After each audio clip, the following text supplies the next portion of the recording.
Coach, start with an opening statement? No, just go questions. James, have you decided who your starting quarterback is? Shocker. No wonder it's such a big group today. Yeah, we have decided. I thought it would be interesting if we had made our decision and then you guys wouldn't ask this week. But yeah, Trace McSorley will be our starting quarterback. Everybody's going to stop listening to me and start tweeting. I get that. Yeah. But yeah, Trace will be our starting quarterback. I know a lot of people thought that decision was made, during spring ball. It wasn't. I thought Tommy had a really, really good camp. Really improved. It really kind of played out the way we thought it would play out. Give him an opportunity to compete for a starting job. Give him an opportunity to close the gap. And he did that. So, we got two quarterbacks that we have a lot of confidence in. But Trace McSorley has earned the job, and we're excited. We're excited what he brings to our offense. What did he do to set himself apart, James? I think it's the biggest. I think the biggest thing is, and Tommy asked the same question. I think the biggest thing is he's been the backup quarterback for 2 years. He has game experience in the bowl game, and there's value in that. There really is. You've been able to see it already. You're not projecting as much. So that's probably that, and and everything else. We kept all the statistics. The statistics were pretty even, to be honest with you. It's how he went about meetings. It's about practice. It wasn't one thing. And Tommy asked the same thing. What was the one thing? And it's not one thing. And I understand from his perspective, he'd like to know what the one thing is so he can work on that one thing. But it really is not. It was a combination of factors. It was spring practice. It was meetings. It was the bowl game. It was being the backup quarterback for 2 years. It was, everything. Summer. It was, the whole picture. But it legitimately was a difficult decision because Tommy did such a good job with it. So obviously when it delivered the news, Trace was excited and Tommy was disappointed. But like Tommy does with everything else, let it marinate for a day, and then he came in the next day and met with me and wanted to know what his role was and wants to make sure that he does the best job he possibly can in that role to support the team. So we've been blessed of how both of those guys have handled it all along, to be honest with you. When specifically was this decision made, and how did that come about? Telling them, what was the gap between making the decision and telling the guys? Yeah, we planned on waiting until Saturday and having a scrimmage, and then doing it after that. I think we ended up doing it maybe yesterday morning.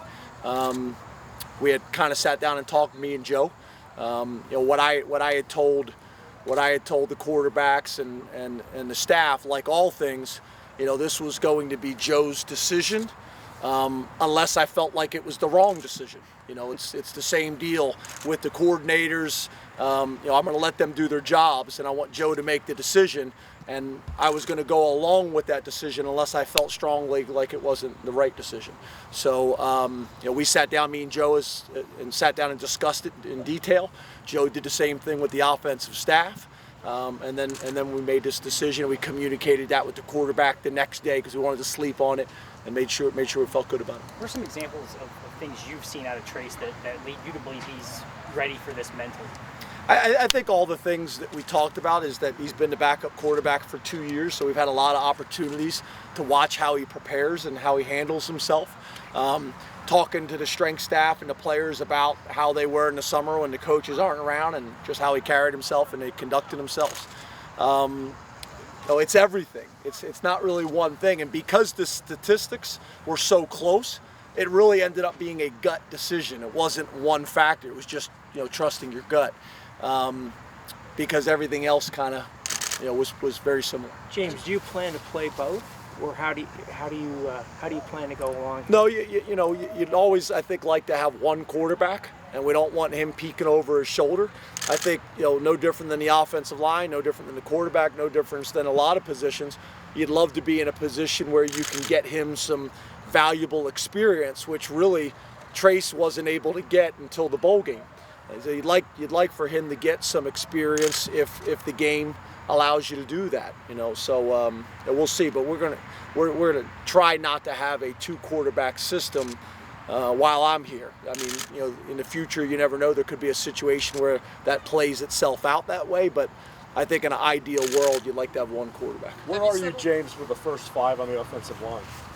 Yeah, you know, I think we feel pretty good about kind of how that's playing itself out right now. I would say you have Nelson at right tackle.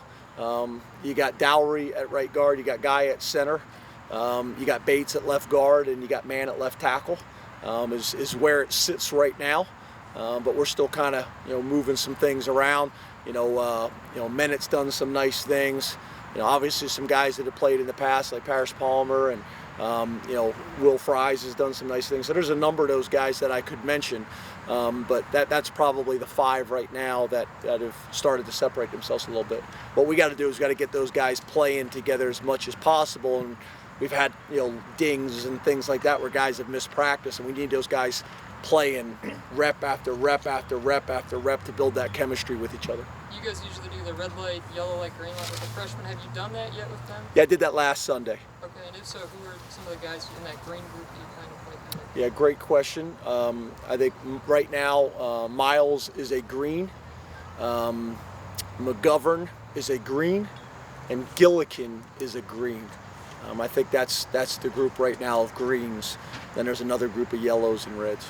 Who's emerged as the backup to Saquon, tailback? Has anybody emerged there? Yeah, I think we'll post obviously a depth chart here before the game, but it's really a combination of Mark and Andre and Miles. We feel good about that position right now, but it's a combination of those guys. I think once again you probably would say Mark and Andre because they've been here, but Miles has done some nice things as well. Do you find yourself, with the game coming up on the 3rd, do you find yourself chomping at the bit? Are you personally getting excited, ready to go? Or do you wish you had a little bit? I think the players are. I think the coaches, you want every minute you possibly can. We went into the stadium the other night, and that was good for us. It's amazing just going into the stadium is different for some guys. So going into the stadium, having the music playing and the crowd noise going and the lights on and things like that. So, that was good. It made me feel like, we need a little bit more time because some guys, they get in there and they just look different. Some guys step up under the lights, and some guys just, they got to shake those nerves off. So going into the stadium, I think, is important, and we'll try to do that again. How has Curtis Cawthorn adjusted to moving inside, and where do you see him in the mix at tackle? He's done well. He's probably one of our strongest guys, on our team. That was one of the reasons we made the move. He's almost 285 right now, and you look at him, he doesn't look that way. Between that and his strength, we feel like he's got a chance to do some good things in there for us. He's handled it really well. You look at him, I don't think you'd ever think he was between 280 and 285. So him and Kevin, when you take a D ends and you move them down to D tackles, I think your movement, your quickness, and your explosion and your athleticism at that position has really improved. But they also have to be able to hold up against the teams that are going to try to smash the ball down your throat with that style of offense. So they got to be able to do both. James, has Michael been green? Has he gotten a green jersey? Michael Mennett? Michael is right now is a yellow. Michael is yellow. Yep. Okay. James, have you made a decision in middle linebacker? I'm not sure, Naeem or Jason separated? No, we feel like both of those guys can do it. So what we've been doing at practice is kind of splitting reps, with those two guys, Kabinda and Naeem. Being that they both played there, are you comfortable maybe switching them off within the frame of a game?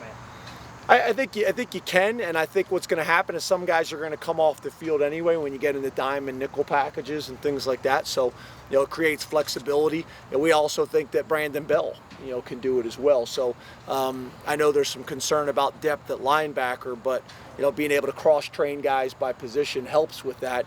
And then, obviously with everybody playing spread offenses now, there's going to be a large percentage of time you don't have 3 linebackers on the field anyway. Is Brandon Bell healthy? Yeah, but we don't talk about injuries. I've answered like depth chart questions, green, yellow. You got to ask me a question that I'm probably not going to answer. Yeah, he's great. Orange juice, milk. James, you've got 2 young guys up front who played against each other high school ball, McGovern and Ryan Monk. What have you seen from those 2 guys in practice and camp? Yeah, I don't want to throw a name out there that's not fair to Ryan Monk, but I'm a huge Ryan Monk fan, almost like a Nassib.